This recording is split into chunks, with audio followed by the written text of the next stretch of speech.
রসুন ছিলানো হচ্ছে সবচেয়ে একটা বোরিং কাজ আমার কাছে।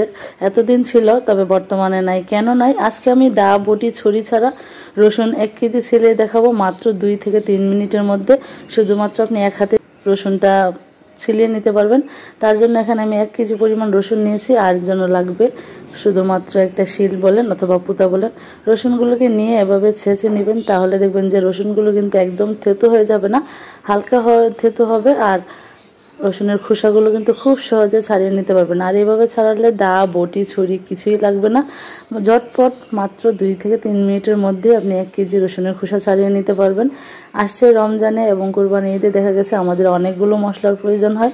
আর এই মশলা বানানোর জন্য আমাদের আদা রসুন পেঁয়াজ অনেক খোসা ছাড়াতে হয়, ছিলতে হয়। আর রসুন ছিললে কিন্তু পরে হাত জ্বালা করে। এইভাবে যদি আপনারা রসুনগুলো ছিলে নেন, তাহলে দেখা গেছে আপনারা এক হাতে কিন্তু রসুনগুলো ছিলিয়ে নিতে পারেন, আর খুবই সহজে এবং ঝটপটে। আর এভাবে যখন আপনি করবেন, দেখবেন যে কেউ আপনাকে এসে রসুনগুলো ছিলিয়ে দিতে চাইবে, কারণ আপনি যখন রসুনগুলোকে এভাবে থেতো করে নেবেন, তাহলে দেখবেন রসুনগুলো একদম পারফেক্টভাবে খোসাগুলো ছাড়িয়েছে। এর জন্য কোনো দা বটি ছুরি কিছুই প্রয়োজন হবে না। আশা করি আজকের এই রসুনের খোসা ছাড়ানোর পদ্ধতিটা আপনাদের কাছে ভালো লেগেছে। ভালো লাগলে ভিডিওটা শেয়ার করে দেবেন। এরকম নতুন নতুন টিপস এবং সুন্দর সুন্দর ভিডিও পেতে আবিদ এন্ড মম পেজের সাথেই থাকবেন। ভালো থাকবেন, সুস্থ থাকবেন। আল্লাহ হাফেজ।